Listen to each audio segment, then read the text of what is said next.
Vocês já repararam que a agressividade nos impede de conseguir o que a gente quer? Pois é, galera, mas fiquem tranquilos porque o filme Capitão Fantástico nos ensina como controlar a raiva. Fala galera, tudo tranquilo com vocês? Eu me chamo Patrick Magela e hoje o nosso papo vai ser sobre um filme muito profundo que explora formas alternativas de viver e que investiga quais são as verdadeiras habilidades que a gente precisa desenvolver para estar preparado para encarar a vida. A obra se chama Capitão Fantástico. Pessoal, eu não sei como é que é para vocês, mas volta e meia eu me pego refletindo sobre qual é a melhor maneira de viver a vida e de extrair o máximo dessa oportunidade e experiência que a gente está tendo, sabe? E Capitão Fantástico me ajudou bastante nisso, porque me fez clarear e simplificar esses questionamentos e perceber que com poucas, mas fortes virtudes, a gente é capaz de viver uma vida incrível e de aproveitar tudo isso. Opa, Patrick, calma aí, não é possível, a gente não pode estar falando do mesmo filme. Você tá me dizendo então que eu posso aprender a viver com o Capitão Fantástico? Exatamente! E por isso, hoje a gente vai extrair 3 lições de vida valiosíssimas presentes nessa obra. Portanto, façam as malas, porque a gente vai dar um passeio por um lugar que a maioria das pessoas evita ir. Abaixem os vidros, é claro, para curtir a vista e se preparem para compreender um pouco mais sobre a vida. Ah, e por favor, não se esqueçam de já deixar aquele like agora no início do vídeo, até porque vocês já viram que o papo vai ser maneiro. E também, caso você não seja inscrito no canal, clica no botãozinho aí embaixo e vamos que vamos. Pessoal, seguinte, antes da gente partir para os ensinamentos, que é o que a gente quer, não custa nada relembrar um pouco da narrativa do filme, né? Porque dessa forma as lições vão fazer mais sentido e vão ser melhor absorvidas por nós. Ah, para quem ainda não teve a oportunidade de assistir Capitão Fantástico, pode ficar tranquilo, porque ele está disponível tanto na Netflix quanto na Prime Video, então é só conferir lá. Então, vamos embora para o resumo.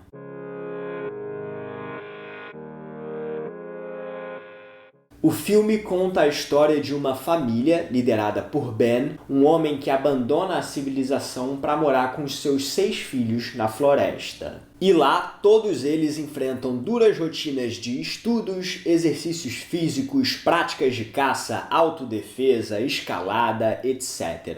Tudo isso visando a autossuficiência de cada indivíduo e o pensamento crítico. Entretanto, suas vidas acabam virando de pernas pro ar quando a mãe das crianças falece. A partir de então, toda a família se vê obrigada a retornar ao mundo que eles haviam abandonado e a enfrentar parentes que discordam do seu modo de viver. E ao longo dessa jornada, a gente acompanha o Ben e as crianças lidando com as inseguranças, medos e desejos que um novo ambiente é capaz de despertar. Bom, pessoal, nós relembramos a narrativa de Capitão Fantástico e assim cumprimos a nossa primeira etapa. Portanto, agora nos resta a melhor parte, que é extrair os ensinamentos presentes nessa obra. Então, vamos embora!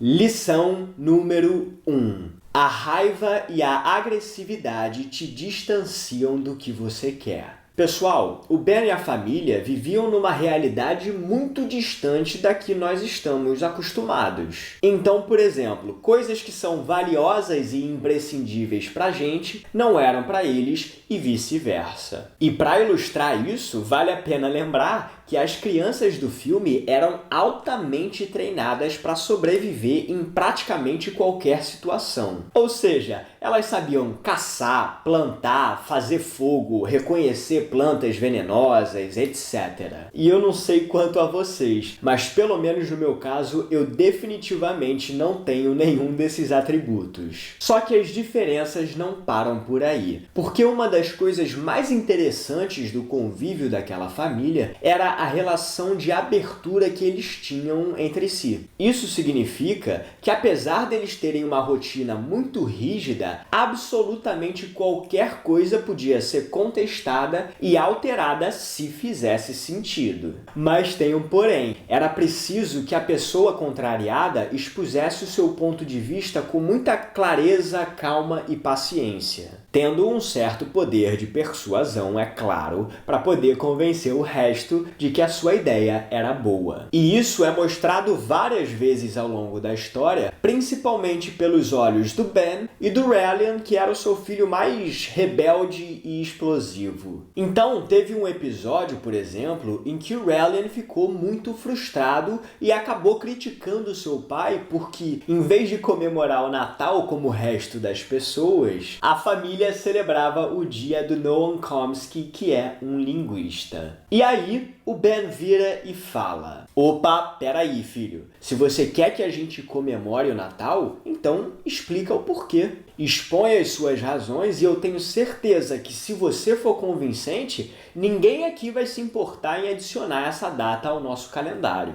Só que, galera, nesse momento, o Rallian estava tão embebido na sua raiva que ele acabou perdendo o controle e não conseguindo colocar uma palavra para fora sequer. Ou seja, olhem que interessante o que aconteceu, pessoal. O Rallian foi acolhido pelo grupo e recebeu a oportunidade de fazer exatamente o que ele queria. Mas por que ele a desperdiçou? Por não saber como controlar e lidar com as suas emoções. Um outro episódio muito marcante e poderoso sobre esse assunto se deu quando a família teve que retornar à cidade para poder lidar com as pendências da falecida mãe. Bom, só que o que aconteceu foi o seguinte: o Ben recebeu o testamento da sua esposa e nele estava especificado que ela, como budista, gostaria de ser cremada enquanto as pessoas dançavam, cantavam e celebravam ao seu redor.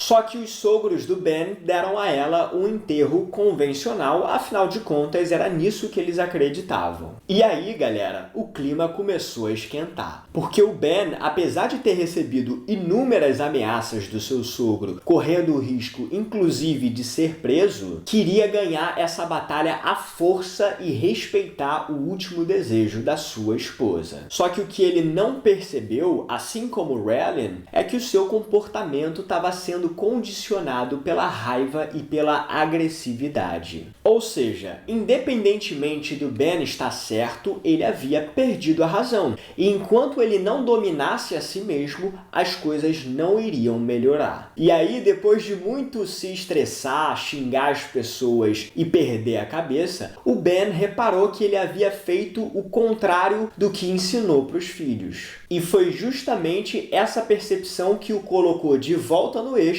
e o fez encontrar uma outra solução que não envolvesse brigas e afronta para conseguir aquilo que ele queria. Mesmo que para isso ele tivesse que fazer umas coisas meio doidas. E pessoal, essa compreensão do quanto as nossas ações e a nossa clareza podem ser distorcidas pela raiva me deixou boquiaberto. Porque eu percebo que na maioria das vezes que a gente quer alguma coisa e acaba sendo contrariado ou impedido de realizar as nossas vontades, nós costumamos apelar para a raiva como uma maneira de resolver a situação. E refletindo sobre isso, eu acabei percebendo que esse tipo de comportamento tem dois grandes problemas. O primeiro é fazer com que a gente perca o domínio sobre nós mesmos. Não é à toa que, ao ser tomado por uma forte emoção, há grandes chances da gente fazer algo que nos gere arrependimento. Por exemplo, vocês já repararam que a raiva nos impede de expressar claramente as nossas ideias? Ou seja, na maioria das vezes, xingamentos e palavras negativas saem descontroladamente da nossa boca e tendem a custar caro lá na frente depois que a cabeça esfria. E o segundo grande problema, galera, é que a raiva em nós ativa um mecanismo de defesa nas outras pessoas. Afinal de contas, elas se sentem atacadas. Sendo assim, como é que você planeja conseguir o que você quer se foi você mesmo quem despertou a aversão na outra pessoa?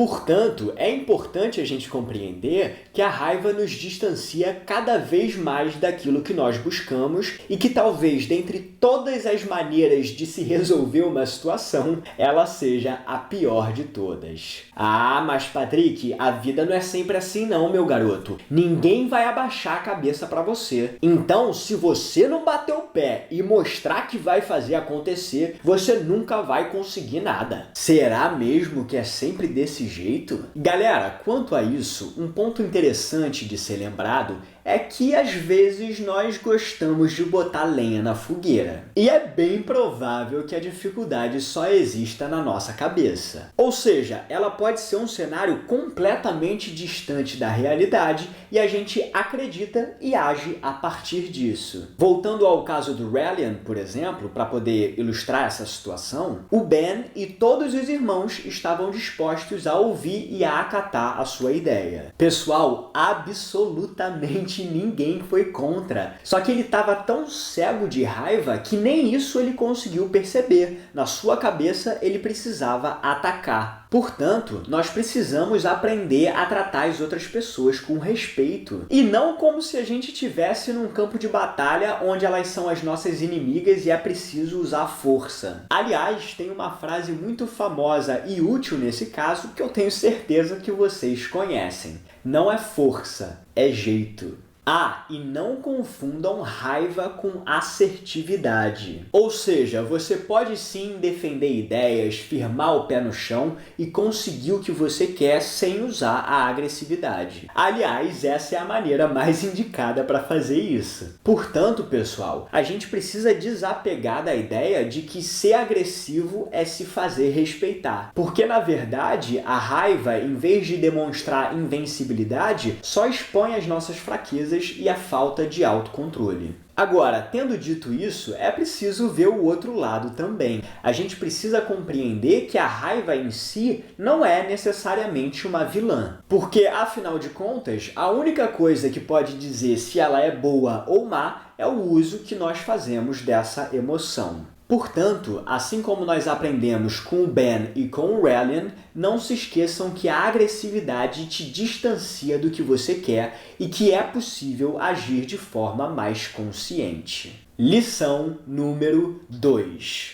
Tudo que nos cabe é dar o nosso melhor. Pessoal, apesar do abandono da civilização e dos seus costumes ser algo aparentemente brusco e incomum, o Ben e a sua esposa planejaram essa transição tintim por tintim. Ou seja, eles garantiram que todos os aspectos de sobrevivência na floresta, a educação, a qualidade de vida dos filhos e as suas necessidades seriam supridas. Então, assim, eles definitivamente levavam uma vida distante da nossa e com outro tipo de conforto. Mas, ao mesmo tempo, não se pode negar que era uma vida boa e dentro daquilo que eles gostariam. E, galera, o Ben sempre foi um pai muito dedicado e justo com os seus filhos. Portanto, todo treinamento, cobrança e exigência que ele fazia era uma forma de prepará-los para aquilo que ele acreditava ser o mundo real. E vale a pena a gente lembrar que os filhos dele nunca haviam visto uma cidade funcionando. Na verdade, a ideia que as crianças tinham sobre o mundo era aquela que havia sido repassada pelo pai.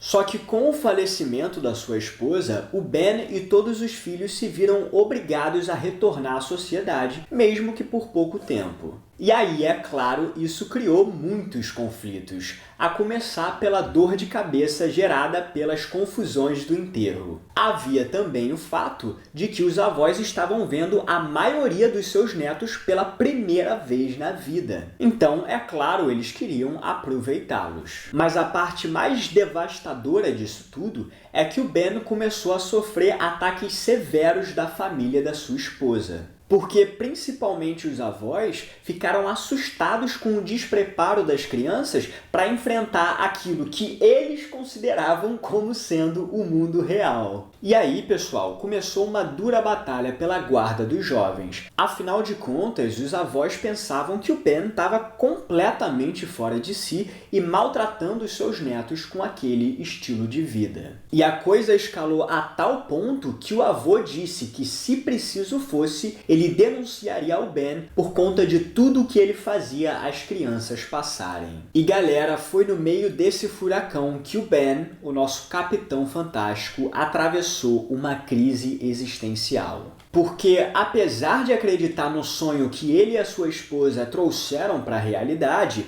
ele começou a perceber que, pouco a pouco, as crianças estavam gostando daquele novo mundo. O videogame despertou curiosidade, a vida em si era mais interessante do que na floresta, e, inclusive, o Ben acabou descobrindo que o seu filho mais velho, com a ajuda da própria mãe, prestou vestibular e passou para as melhores universidades do país, e tudo isso escondido dele. E esses elementos fizeram com que o Ben colocasse em xeque tudo o que ele havia feito, inclusive o seu papel como pai. E questionamentos começaram a surgir com cada vez mais força, do tipo: poxa, será que a minha esposa se arrependeu do que a gente fez? Será que eu realmente soube preparar os meus filhos para o mundo? Tudo bem, eles conseguem sobreviver em praticamente qualquer circunstância, mas será que eles sabem interagir com outros seres humanos? E pessoal, o peso da responsabilidade ou da irresponsabilidade recaiu de forma tão brusca sobre os ombros do Ben que os próprios filhos se compadeceram e o ajudaram, mesmo que sem esse propósito em mente, a perceber algo que mudou a sua vida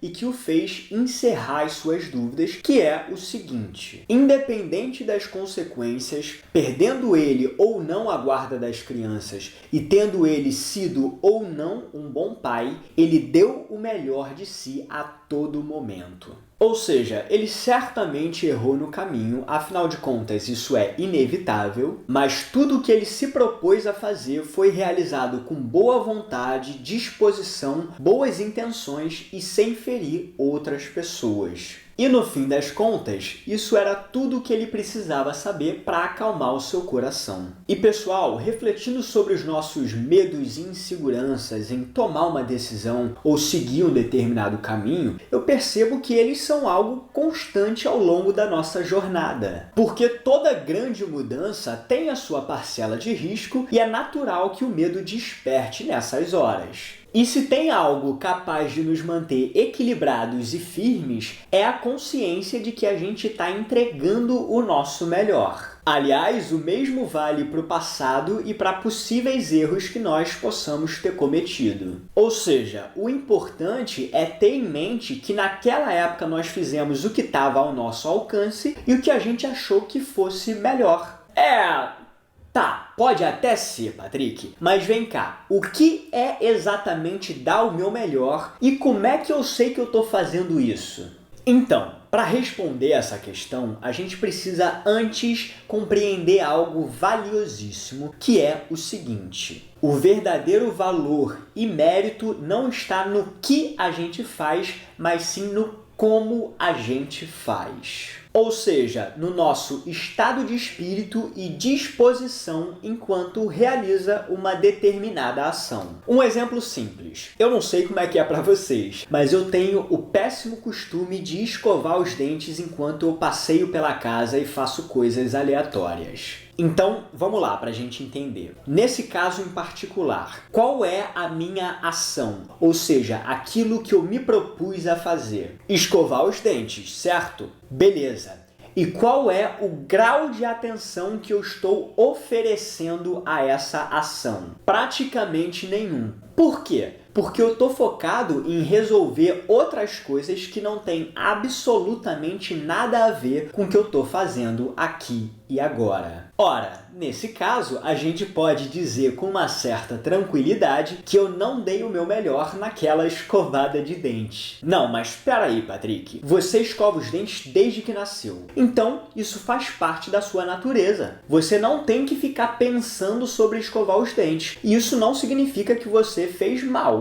É verdade, mas uma coisa é certa, eu não dei o meu melhor. Por quê? Porque eu só posso dar o meu melhor naquilo em que eu me entrego completamente e com o auxílio da minha concentração. Aliás, é justamente nesse estado de espírito que nasce o prazer pelo que se faz. Querem ver só? Olhem para as suas vidas, por exemplo, e reparem nas coisas que vocês conseguem fazer horas a fio sem perceber o tempo passar. Por que isso acontece? Porque vocês praticamente se tornam um só com a ação. Portanto, pessoal, você realizar a coisa mais incrível do mundo não significa que ela foi feita com propósito. Por outro lado, isso significa que você pode realizar algo extremamente simples, como, por exemplo, molhar uma planta, e ainda assim entregar toda a sua atenção a isso e dar o seu melhor. Aliás, vale a pena a gente mencionar outra coisa essencial sobre esse assunto. Quanto mais você agir livre do desejo de obter bons resultados, maiores são as chances de você consegui-los. Eu sei que isso soa estranho, mas na verdade é muito simples. Basta que a gente se recorde que se a gente faz algo pensando no futuro, isso significa que a nossa atenção não está na ação e, consequentemente, a gente pode ter certeza de que não está dando o nosso melhor. Portanto, galera, a lição aí é aprender com o Ben que, independente das consequências das nossas ações, que são coisas que estão fora do nosso controle, tudo o que nos cabe é dar o nosso melhor. Terceira e última lição. E pessoal, depois de 2 ensinamentos um pouco mais incisivos, agora a gente vai se debruçar sobre um mais leve, mas, é claro, tão importante quanto os anteriores. Então, pegue essa beterraba, deguste a vida. Pessoal, depois de toda a jornada de aprendizado do Ben e todas as pancadas e ameaças que ele recebeu, o nosso Capitão Fantástico passou a enxergar a vida de uma forma mais profunda e com maior gratidão. A ponto, por exemplo, de oferecer mais liberdade aos seus filhos e compreender que eles precisavam trilhar os seus próprios caminhos. E isso se evidenciou principalmente na sua relação com o Bo, que era o seu filho mais velho. Afinal de contas, ele tinha passado para a faculdade, estava numa fase de querer explorar e ganhar o mundo e queria conquistar a independência que durante tanto tempo ele havia treinado para ter. Portanto, como nesse momento o Ben já era um cara que havia aprendido que a sua agressividade o distanciava do que ele queria e que ele deu o seu melhor dentro das condições, ele deixou que o seu filho escolhesse livremente o caminho que queria trilhar. E então, o Bo desistiu da faculdade e decidiu que iria para Namíbia. E numa cena muito comovente, em que toda a família leva o Bo ao aeroporto e que eles atendem ao último desejo da falecida mãe, jogando as suas cinzas no vaso sem qualquer cerimônia, o Ben finalmente percebe que o seu filho havia criado asas. E que, naquele instante, a única coisa que lhe restava fazer era confiar que o Bo se sairia bem com o que aprendeu ao longo da vida. Portanto, no momento da despedida, o Ben diz o seguinte: sempre diga a verdade, sempre pegue a melhor estrada, viva cada dia como se fosse o último. Absorva tudo, seja aventureiro e ousado, mas aprecie porque passa rápido. E não morra. E pessoal, essa frase resume tão bem a beleza e a leveza da vida que me fez perceber como poucos, mas fortes princípios são suficientes para nos fazer caminhar tranquilamente. Porque a maioria de nós tem o costume de querer respostas para tudo o tempo todo. Mas isso, a gente sabe bem, não é possível. E inevitavelmente vão chegar momentos em que a gente vai precisar agir mesmo sem saber o que vai acontecer do outro lado. Portanto, como é que faz nessas situações? Simples, a gente corre o risco, mas com a certeza de que as nossas decisões estão sendo tomadas com base naquilo em que a gente acredita. Por exemplo, não teria como o Bo saber se ele seria um ser humano melhor entrando para Harvard ou indo para Namíbia, certo? Então, o que ele fez? Foi ousado e aventureiro, como o pai o aconselhou, e pegou a melhor estrada para ele naquele momento. E é claro que ele vai enfrentar diversos percalços no caminho, mas essas são justamente as suas chances de crescer e aprender. E galera, talvez uma das coisas mais importantes na fala do Ben seja o fato de que é preciso aprender a degustar e apreciar a vida. Afinal de contas, se nós vamos passar alguns bons anos tendo essa experiência aqui, que é o que a gente espera que aconteça, é melhor que ela seja deliciosa. E é curioso como a gente tende a se apegar aos aspectos negativos e a esquecer que, por outro lado, existem diversos motivos para nós sermos gratos à nossa vida. Aliás, esse é um excelente exercício para se fazer, porque nos retira do modo de reclamação para nos relembrar que a vida está aí, acontecendo a todo momento